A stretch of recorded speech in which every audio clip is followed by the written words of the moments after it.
It's gone, disappeared without a trace. My bag, with my passport inside, is nowhere to be found. Frantically searching, I felt the disapproving gaze of my mother-in-law, Olivia, accompanied by a sardonic smile. "You brought this upon yourself," she sneered. "A foolish wife like you, struck by divine retribution. We're leaving for America soon. Consider this our farewell."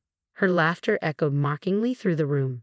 In that moment, I realized my mistake in trusting Olivia with my belongings.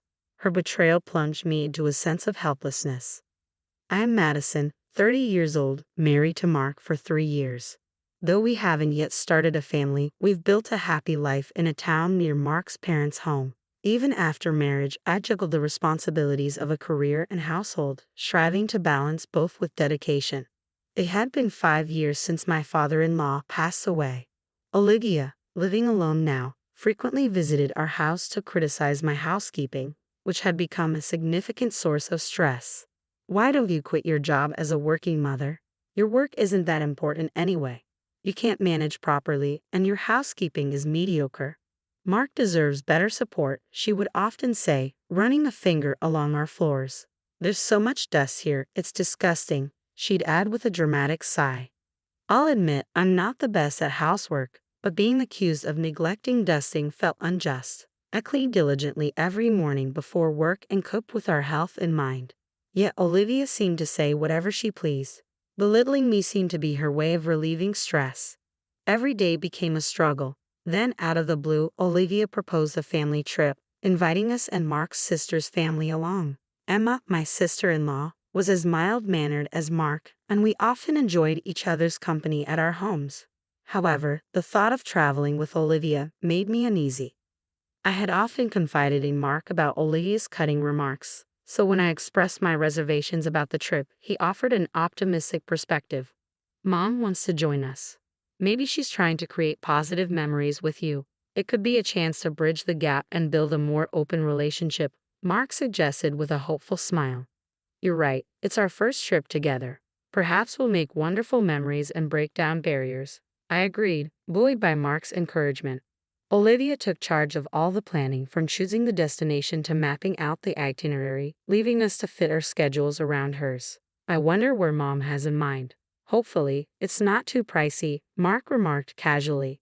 She mentioned Australia in her email. I sighed, my apprehensions confirmed. Olivia had picked an extravagant international destination without considering our financial circumstances. "Well, we can't change it now. Mom picked it, so let's go along with her choice this time," Mark reasoned. Understanding his sentiment, I managed to finance the trip from our savings. Mark, Emma's husband, and I synchronized our vacations with the trip, and soon we were ready to depart. We safely arrived in Australia on the scheduled day. Time flew as we immersed ourselves in the breathtaking natural landscapes and savored delicious cuisine. Before we knew it, it was time to head back home. "It was such an amazing trip. I even got quite a tan," Olivia exclaimed cheerfully, still enthusiastic even at the airport. "Yes, it was truly fantastic and enjoyable," I replied, trying to match her excitement. However, I couldn't shake a lingering disappointment. "What's bothering you? You seem a bit down," Mark asked, noticing my expression. "Well, it's not a big deal, but I didn't get to connect with your mom as much as I had hoped. We hardly had a chance to talk privately during the trip," I confessed. Mark placed a comforting hand on my shoulder and reassured me, "Don't dwell on it too much. We all had a great time together, and that's what counts." His reassuring smile eased my concerns. Thinking I might be overthinking things, I followed the group. "It's quite crowded here. I need to use the restroom before we board," Olivia announced, turning to me. "Madison, could you hold my bags for me? Everyone, leave your bags with her, and let's go together." She handed me her heavy luggage and hurried off. "I actually need to use the restroom too," Emma apologized, noticing my situation. "I'll take over once I'm back. Just wait here for me." Shortly after they departed, Olivia returned alone. "That was quick," I remarked, surprised. "It was empty. Now, where did you put my bags?" She scanned the area. "Oh, they're right over there." I pointed to her luggage by her feet. "Why is my expensive bag on the floor? I gave it to you so it wouldn't be set down."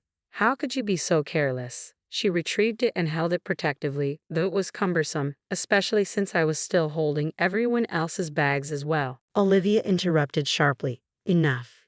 You're so thoughtless. Why don't you go to the restroom as well? I'll graciously keep an eye on your bags. Just leave them on the floor. Your inexpensive bag will be fine, she stated arrogantly. Thank you. I'll be quick, I replied, placing my bag on the ground and heading towards the restroom. To my dismay, there was a long line when I arrived. Emma emerged shortly after. What about the bags, Madison? She asked anxiously. I left them with Mark's mom so I could use the restroom, but it's really crowded in there. This might take a while, I explained, feeling uncertain despite Olivia's assurance that it was empty. After what felt like an eternity, I finally returned. Emma was waiting for me. I didn't want to risk getting lost, so I waited for you, she said, empathizing with my predicament as she often struggled with directions.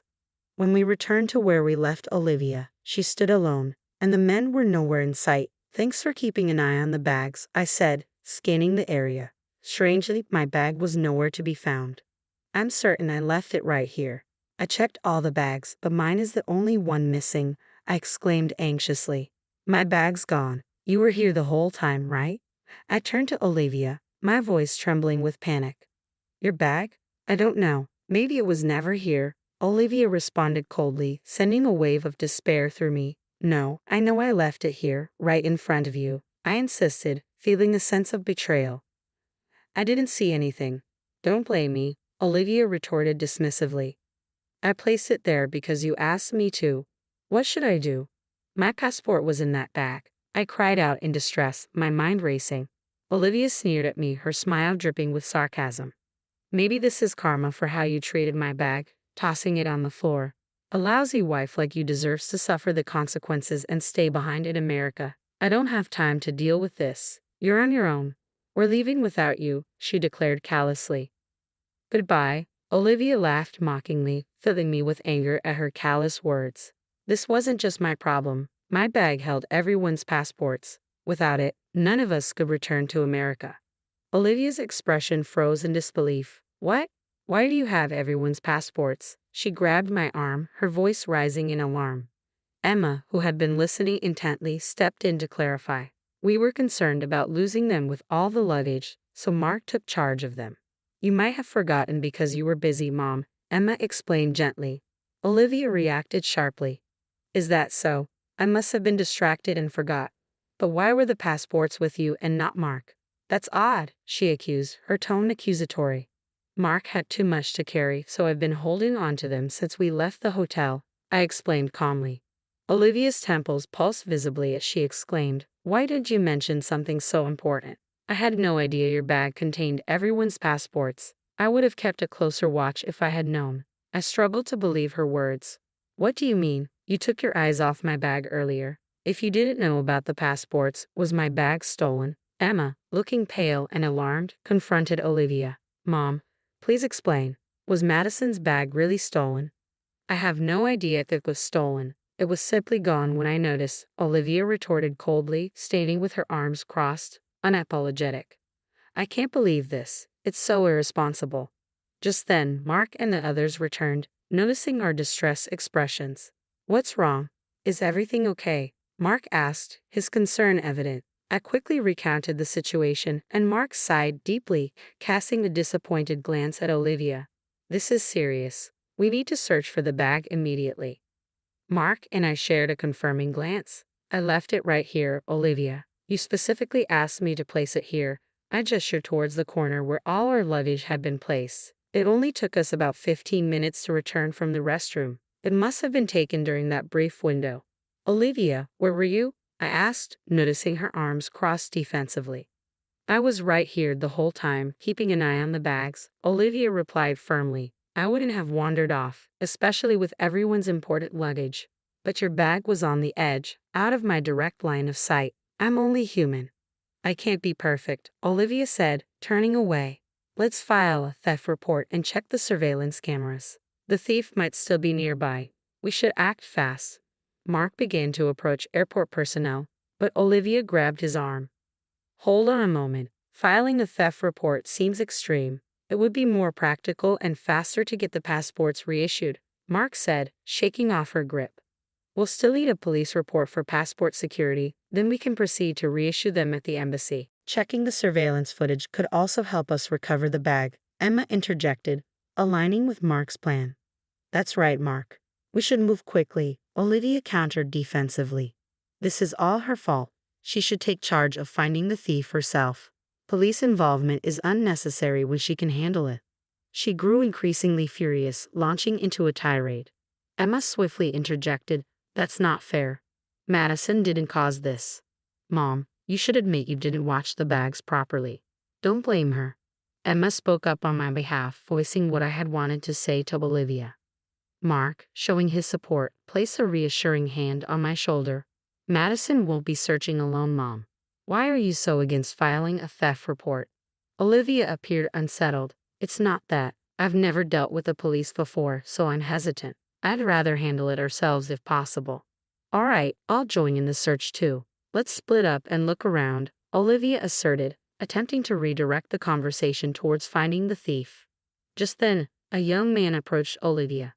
Ah, there you are. I've been looking for you, he exclaimed. I found this bag and thought you might be in trouble after leaving it behind. I'm glad I caught you. Your trip could have been ruined. He handed over my bag, bringing relief to the tense situation. Where did you find this bag? I asked him, taken aback. The lady left it on a table in the lounge over there. I tried calling out to her, but she didn't hear me and disappeared into the crowd. So I've been searching for her, he explained, leaving us stunned. She left it in the lounge. Without a second thought, the young man handed the bag to Olivia.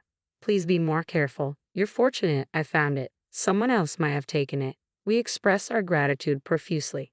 Turning to Olivia, who stood frozen, we demanded, Mom, what's going on?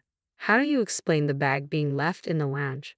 Mark's voice trembled with anger. No need for explanations, Mom. You intentionally left Madison's bag in the lounge, didn't you? And you weren't keeping an eye on any of our luggage either. She wasn't lying about any of this. It's unbelievable that you would treat Madison this way, leaving her bag in a distant lounge. You were trying to avoid the security cameras because you knew they would reveal what happened, Emma said, looking at Olivia with clear disdain. I quickly checked the bag's contents, passports, wallets, and mobile phones, all safe. We were incredibly fortunate that such a kind person found it. Relieved yet seething with anger, I turned to confront Olivia. How could you do this, Olivia? Why would you behave like that? I demanded, my frustration palpable. Olivia responded, unrepentant. Well, she threw my precious bag on the floor, and I was upset. I'm not the villain here. Who would have guessed that this shabby bag held everyone's passports? It was a moment of frustration in the lounge. I didn't leave your luggage unattended, so don't misinterpret it. Olivia defended herself defensively. That's enough. Mark interjected loudly. What do you think of Madison? I've always known how hard you've been on her since we got married. I kept hoping you'd change, but I was wrong. I failed to understand her pain. I'm sorry, Madison, Mark apologized sincerely, his words bringing tears to my eyes. Mark turned resolutely to Olivia. Mom, deliberately mishandling someone else's property is akin to theft, whether you realize it or not. Reviewing the surveillance footage will reveal what happened, he stated firmly. Olivia was visibly stunned by Mark's words. Wait, Mark, you're not seriously considering involving the police, are you? We're family, and Madison is your wife, even if only through marriage. There's no crime in a mother taking her daughter's bag, Olivia pleaded, looking at Mark with desperation. Mark's face hardened as he responded bitterly. That reasoning is absurd, Mom. Your first step should be apologizing to Madison, not trying to avoid responsibility. Using our family bond as an excuse is embarrassing for a mother. We won't report this to the police, but we're severing ties with you. Don't show your face to Madison or me again. We'll be taking a different flight home, Mark declared firmly, taking my hand in a show of support. Please, Mark, hold on. This is too sudden. I can't accept this. Give me a chance to apologize and make amends. I'm begging you, Olivia pleaded desperately, her voice tinged with remorse. Olivia clung to Mark's feet, trying to stop him. But Mark, this is disgraceful. Please stop, Emma intervened, pulling Olivia away. With tears streaming down her face, Emma and her husband escorted Olivia away, leaving Mark and me alone. Are you sure about this, Mark? Cutting ties with your mom? I asked, concerned. It's necessary. You're the most important person in my life. I should have protected you better. He replied, embracing me warmly. We managed to book a different flight home. returning to our normal lives without Olivia. Emma also decided to distance herself from her mother. We moved far away from Mark's family home, completely severing ties with Olivia. It seemed Emma had also chosen to keep her distance. 6 months after our trip to Australia, I discovered I was pregnant. Olivia would never know or meet this child.